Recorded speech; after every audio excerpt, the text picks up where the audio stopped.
to Loretta, starring Loretta Young. Miss Loretta Young.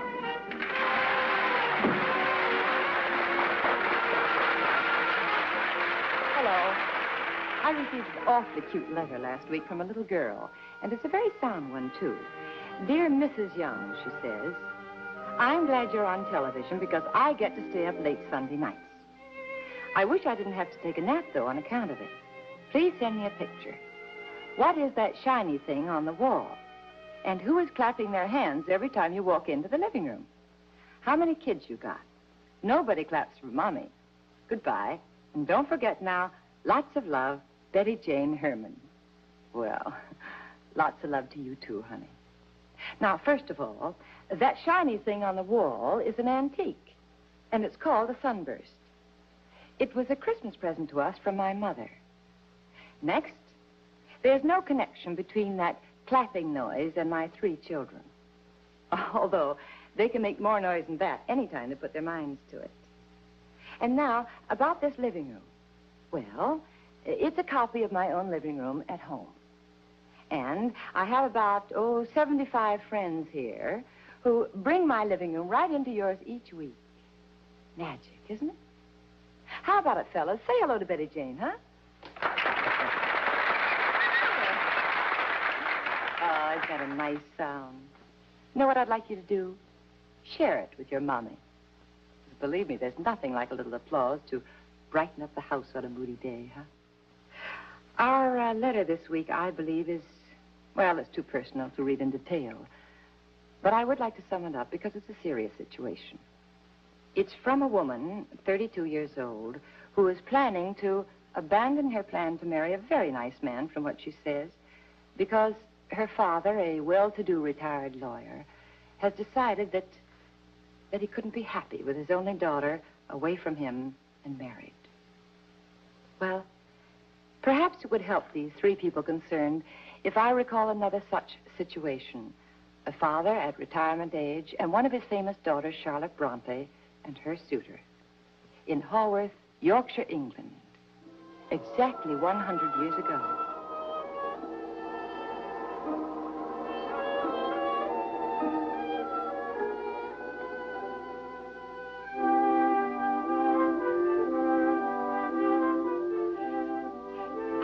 Charlotte, I don't know whatever your papa's going to say about rugs and drapes in the sitting room.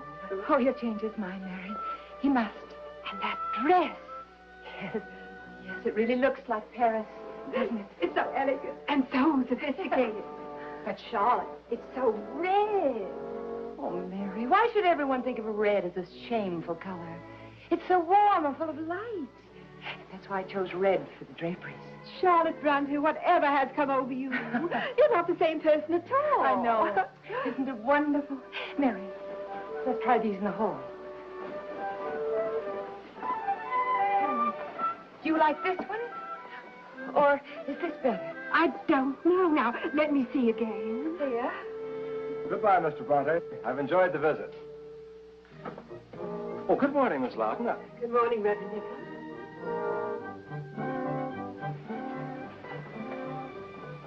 Do you approve, Reverend Nichols? Oh, it's beautiful beyond words, Miss Bronte. Oh, what of the color? It's most becoming, Miss Bronte. Oh. What is becoming? What are you discussing, Charlotte? Why, Papa, we were discussing the carpets and the draperies. The samples arrived from London just this morning. I told you my decision concerning that. You will send them back immediately. There will be no pampering of the flesh in this house. But there's nothing sinful about being worn. And indeed, I shan't send them back. And besides, Papa, you'll feel quite differently about it once you become accustomed to them. I shall not discuss the matter with you, Charlotte. You will immediately return them.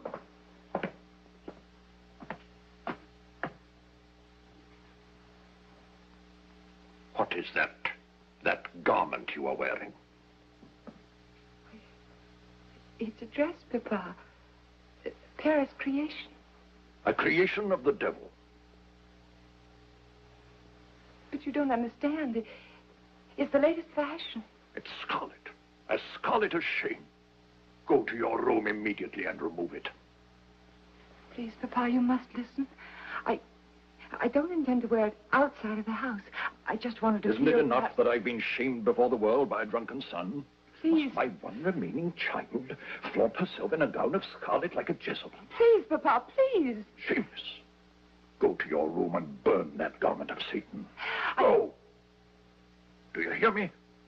Obey me at once.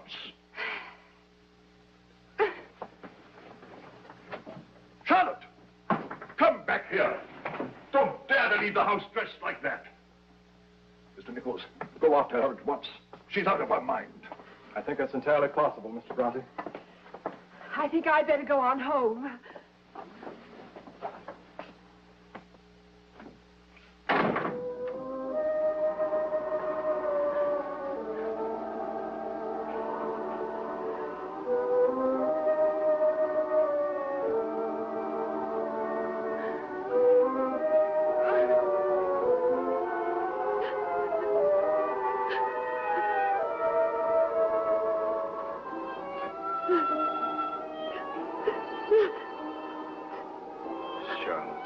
My dear.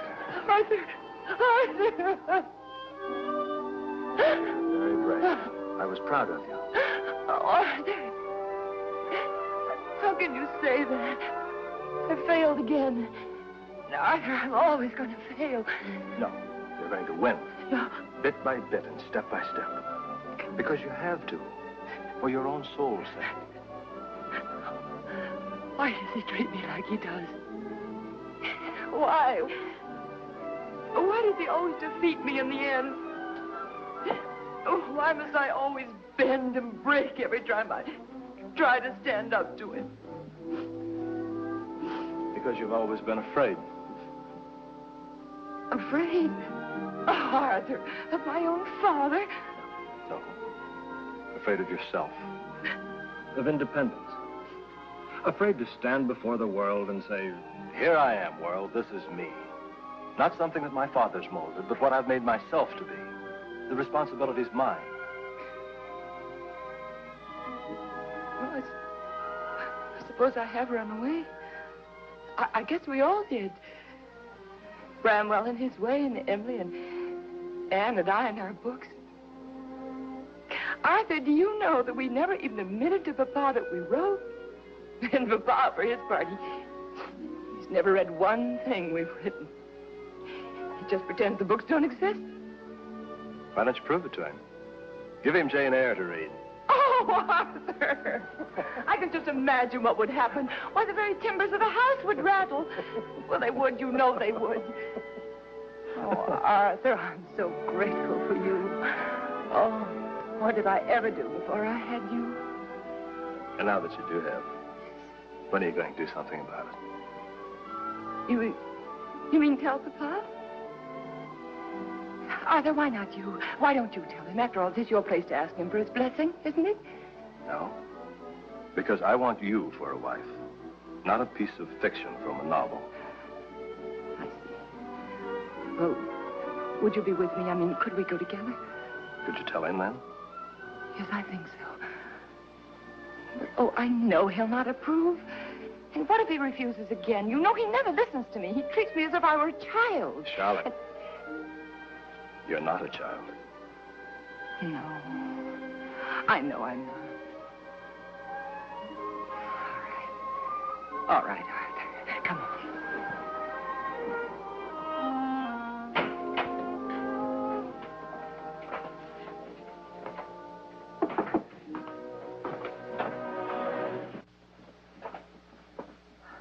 Father, there's something I must tell you. It's very important. Oh, Father, is it? It's usually Papa. It must be important indeed. Oh, it is, Father. I mean, Papa. I am sure, however, that it is not so important that it cannot wait until you have changed into a dress becoming a lady, and until we can speak of it privately. But you see, Papa... I can see that you are again demonstrating a remarkable disinclination to behave as a dutiful daughter. No. Once more, I ask you to retire to your room and change that dress. Father. Mr. Mr. Nichols has something he wants to say to you, Father. Well, Mr. Nichols, I'm sorry that you should have been a witness to such scenes as have taken place here this afternoon. I trust you'll forgive us. Mr. Bronte, Charlotte and I would like your consent to our marriage. Indeed. Well, now, let's see. This matter has come up before, I think. Twice before, to be exact. Yes, sir. But this time, she's accepted me. I see. So a red dress can change a woman entirely. I'm afraid not entirely, sir. What was that? Nothing, sir. May we have your blessing? Well, now, bless me, I don't know. We'll have to think this over. I must discuss it with Charlotte, of course. I think it only fair to tell you, sir, that I intend to marry her in any event.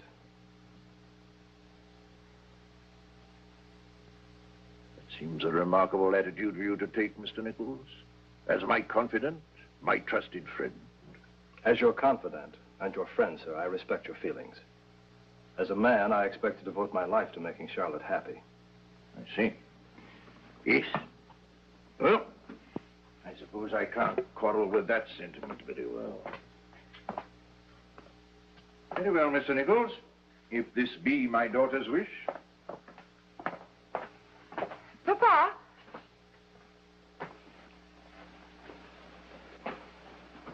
Papa, as you know, I've written a book, and it's called Jane Eyre. I would like you to read it. Jane Eyre, eh? Well, I must read it, of course. Oh. And now, if you'll excuse me, I have some writing of my own to do.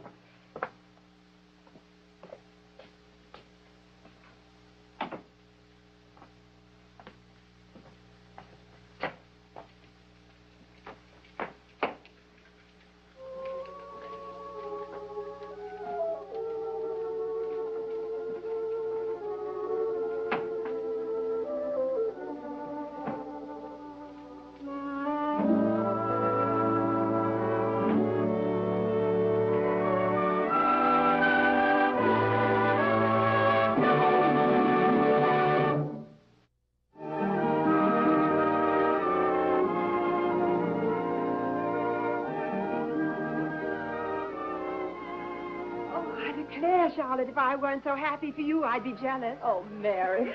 Not even a London bride could have a more magnificent array of gifts. Mary, look.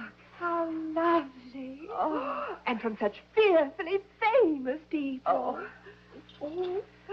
Look, even Mr. Thackeray himself. Yes. You must be the happiest bride and the proudest that the sun ever shone upon. I am, Mary, I am. Come now, we must hurry. Just a minute. I'll get Papa. One moment, please.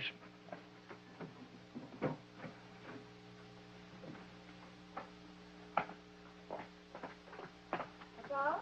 What is it, Charlotte? Come in. It's almost time to rehearsal. But Papa, you're not dressed. I'm afraid you'll have to go without me, Charlotte. These weak spells come over me, and I haven't the strength for anything. But you should have told me. I didn't know you were ill. I'll send for the doctor at once. No. It's nothing that a doctor can help. Old bodies wear out, that's all. Oh, nonsense, Papa. You're going to live forever. Believe that if it's any comfort to you, Charlotte. In any case, this is not an illness of the body, but of the heart. Oh, please, Papa, please.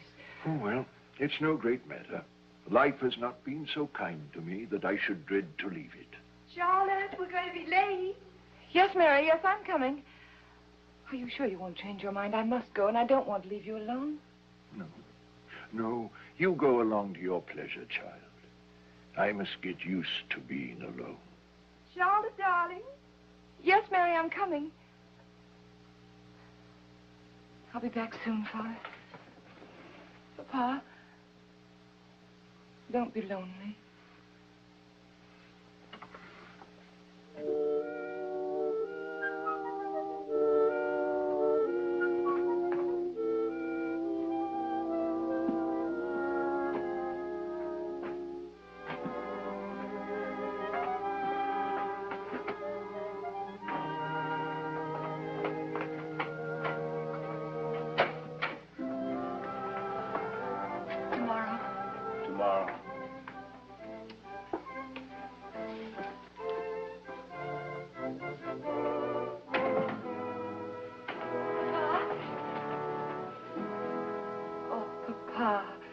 mustn't feel badly.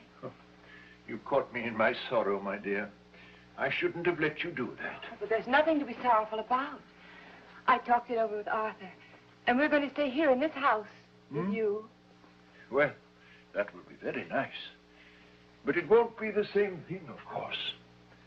No, that's not what I was thinking of. What were you thinking of? I was wishing that I might have the chance to try again, just for a little while.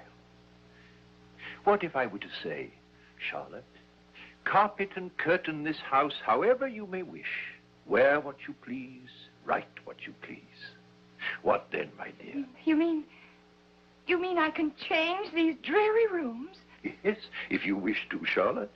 Oh, Papa, what a lovely wedding gift. Oh, thank you. Thank you for both Arthur and me. Now, let me see. I think velour on those windows. And for the carpet in here, oh, Papa, this is going to be so much fun. Oh, thank you. Thank you. Thank you, Papa.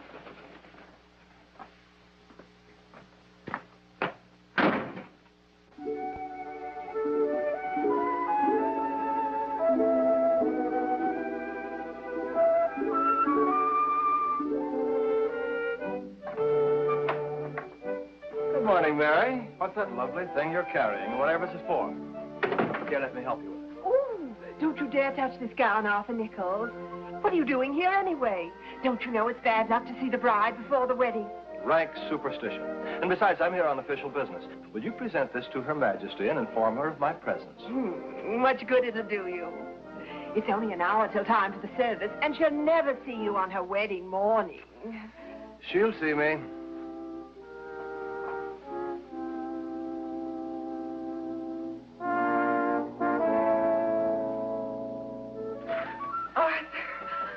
Arthur, they're lovely. Oh, my dear, what must heaven be like? Very like this, I should think. Oh. Charlotte. Yes, Papa? I've changed my mind. There'll be no wedding today. Whatever do you mean? Just what I said. I've wrestled with my conscience all night, and my mind is made up. This marriage is not in your best interests. I'll not permit it. Papa, you can't do this. I can, and I will. But the guests, they're all gathering at the church. Send them word to go home. And the presents, Papa. Return them. Father, please. You don't know what you're doing, please, I'll not Father. discuss it further, Charlotte. You...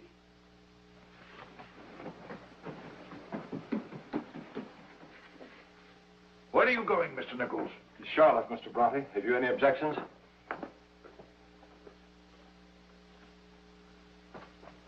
Charlotte. Arthur, help me. Help me, Arthur, help me. I can't, darling, I can't. This is the lonely place. No one can help you now but yourself. Please. I can't. You must. How, Arthur? By doing what's right. How? I don't know what's right anymore. I don't know. Oh, Arthur, the scripture tells us to honor our parents, and I try. But it does tell us that, doesn't it? Yes. But don't we honor them less rather than more when we encourage them in the way of selfishness? What does that mean? Charlotte, you know the prayer. Forgive us the sins we cause in others. Yes, I do. Selfishness is a sin, Charlotte. Can you, in good conscience, continue to encourage your father in it? No, I can't. Then you must go to him and tell him so.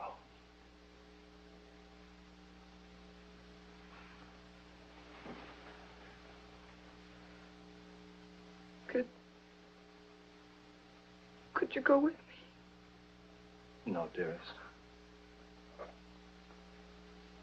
You must do this by yourself. Everyone must learn to walk alone, Charlotte, before they can walk with someone else. Please. I love you, dearest. Arthur! Where are you going? I'm going to pray for strength for you.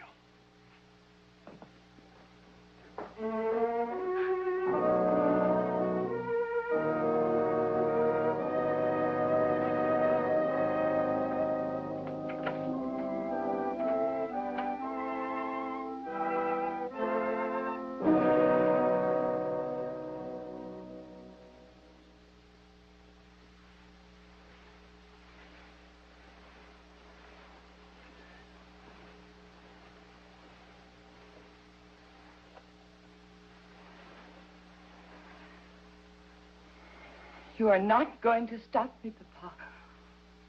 This is my wedding day. I told you, Charlotte, that my mind was made up. I'll not give my consent. Well, then we shall have to do without it. Ridiculous. What would the people say if I were not present at your wedding? You disgrace me before the world. Better disgrace there, Papa, than in your heart. I've heard enough of this nonsense. You stop behaving like a spoilt child and go immediately to your room. No. No, I will not let you do this to me. For both our sakes. Charlotte, I'm acting in your best interests, and you know it. You're not going to disobey me in so serious a matter as this. And you know that, too.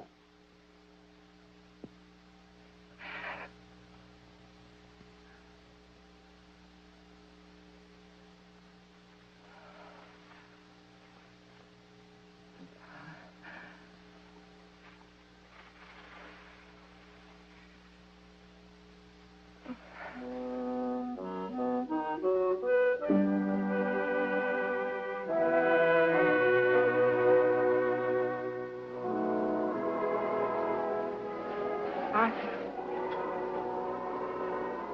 I've come this far alone. May we walk to the church together?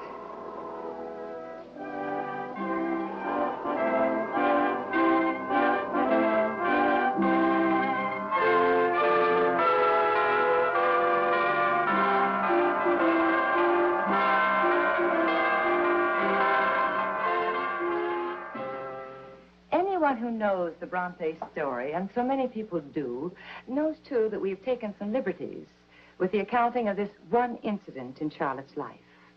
Not so much as the answer to this letter tonight, but as food for further thought. Later, of course, Charlotte's father gave his blessing to her marriage, and I imagine that was because none of us, young or old or sick or well, is ever made truly happy at the price of unhappiness to those we love. And oh my, it's a wise person who realizes that before it's too late. Well, good night. See you next week. Visit Loretta Young again next week, same time, same station.